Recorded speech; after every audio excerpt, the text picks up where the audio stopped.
Από καιρό ήθελα να ψήσω αυτά τα υπέροχα μανιτάρια πορτομπέλο στη Σχάρα. Η ιδέα μου ήρθε όταν πριν από μερικές μέρες ένας πολύ καλός φίλος, ο τηλέμαχος από την Κρήτη, μου έστειλε ξινομυζήθρα Κρήτης και στάκα. Έτσι, με τη βοήθεια του πολύ καλού μου φίλου Γιώργου Καραγιάννη, συγγραφέα βιβλίων γαστρονομίας, μαζί γράψαμε και ένα μικρό βιβλίο με 20 υπέροχες συνταγές για μπάρμπεκιου, εκδόσεις Ψύχαλο.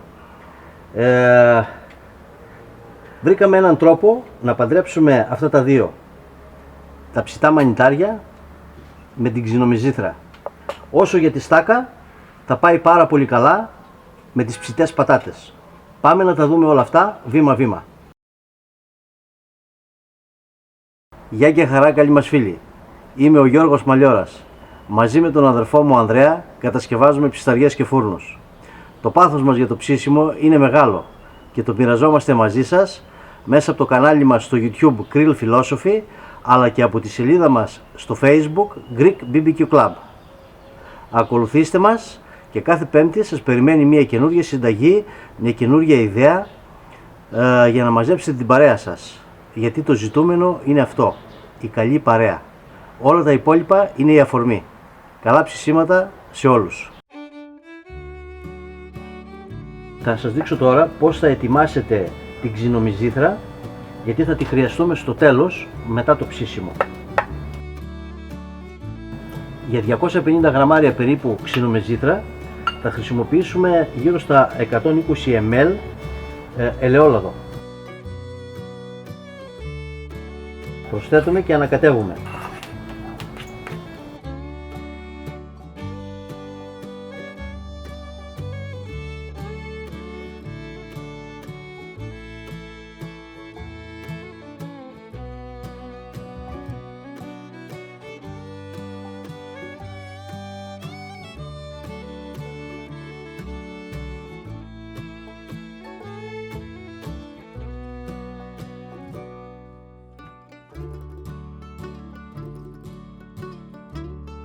Κατά τη διάρκεια της προετοιμασίας της ξινομυζήθρας με το ελαιόλαδο θα προσθέσετε σταδιακά μια κουταλιά περίπου του γλυκού φρεσκοτριμμένη ρίγανη.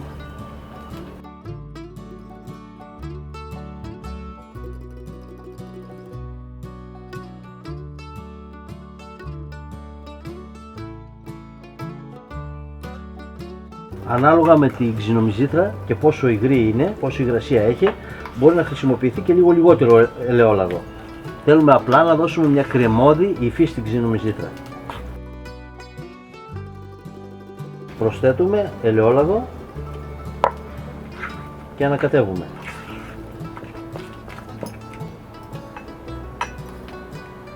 Και ρίγανη. Θέλουμε περίπου να έχουμε αυτή την υφή, όπως το βλέπετε. Μια μαλακή κρέμα. Εμένα μου πήρε περίπου 80 ml ελαιόλαδο. Είμαστε έτοιμοι.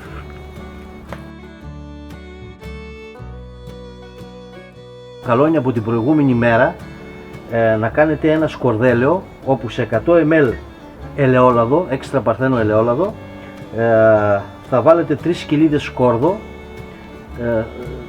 τις οποίες θα τις έχετε συνθλίψει, και μισή κουταλιά του γλυκού δεντρολίβανο. Την επόμενη μέρα αυτό το σκορδέλαιο με το δεντρολίβανο θα είναι έτοιμο.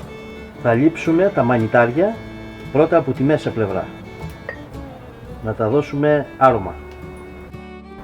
Κατά τον ίδιο τρόπο θα ετοιμάσετε όλα τα μανιτάρια. Πάμε να ανάψουμε τη φωτιά και όπως έχω πει πολλές φορές, τα κάρβουνα ανάβουν ανάποδα από πάνω προς τα κάτω. Γι' αυτό το προσάναμα, βαμβάκι με ενόπνευμα, το βάζω στην κορυφή και έτσι τα κάρβουνα θα ανάψουν εύκολα, γρήγορα και χωρίς καπνό.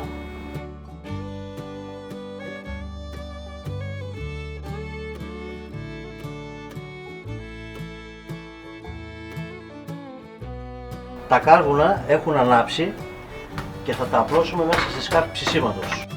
Όσα δεν έχουν ανάψει καλά τα βγάζουμε στην άκρη. Επειδή η φωτιά, από ό,τι βλέπω, είναι πολύ δυνατή, τα κάρβουνα εκπέμπουν πολύ μεγάλη θερμότητα, γι' αυτό καλό είναι να ρίξουμε λίγη στάκα. Με αυτόν τον τρόπο μειώνουμε τη θερμότητα που εκπέμπουν τα κάρβουνα.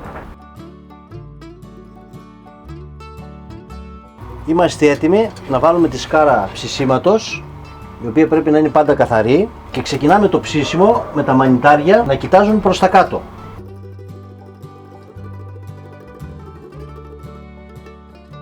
Σε αυτή τη φάση θα βάλουμε σκορδέλαιο και από την πάνω πλευρά.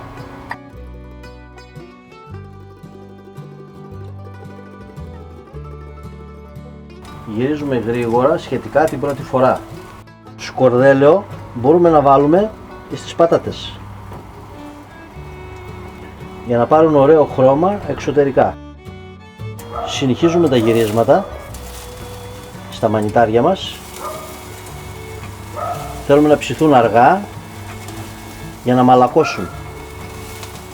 Από την πάνω μεριά ξαναβάζουμε σκορδέλαιο για να τα διατηρήσουμε υγρά. Αυτό μπορεί να χρειαστεί να γίνει μία φορά ακόμα.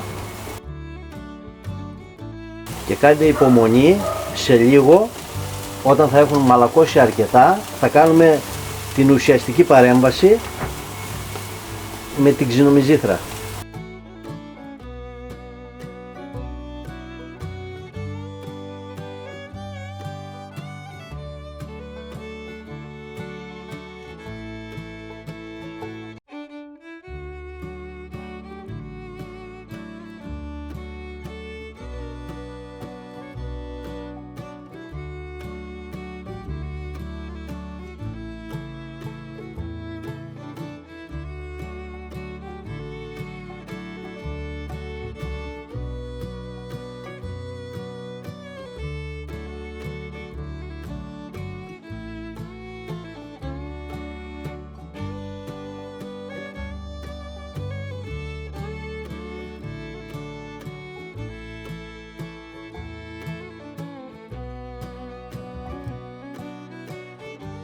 Σε λίγο θα είμαστε έτοιμοι, πάμε για το τελικό γύρισμα. Γυρίζουμε μία φορά ακόμα, γιατί βλέπω ότι έχουν μαλακώσει αρκετά. Είναι έτοιμα, να μην τα στεγνώσουμε. Και οι πατατούλες μας φαίνονται ότι είναι έτοιμες, θα βγουν μαζί σχεδόν. Στο τελευταίο γύρισμα θέλουμε να έχουμε την κάτω επιφάνεια των μανιταριών προς τα πάνω. Και όπως είναι καυτά, τώρα που τα γυρίσαμε, θα προσθέσουμε λίγη ξινομυζήθρα. Βάλτε από λίγη γέμιση σε όλα τα μανιτάρια και θα το αφήσουμε λίγο να ζεσταθεί και να αρχίσει να λιώνει. Ανυπομονώ να δοκιμάσω. Η ξινομυζήθρα μας έχει μαλακώσει αρκετά και είμαστε έτοιμοι για να τα βγάλουμε.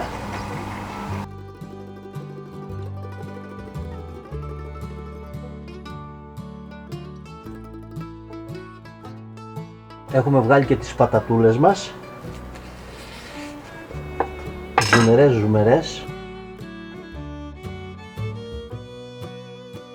Η τελική παρέμβαση, μερικές σταγόνες σκορδέλαιο και λίγο χοντροκομμένο κόκκινο πιπέρι. Και εδώ πάνω από τις πατατούλες μας πάει πάρα πολύ στάκα.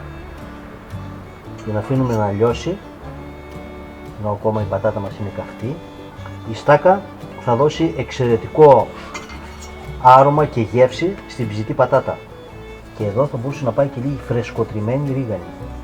Λοιπόν, τι να δοκιμάσω παιδιά πρώτα, από εδώ. Εδώ.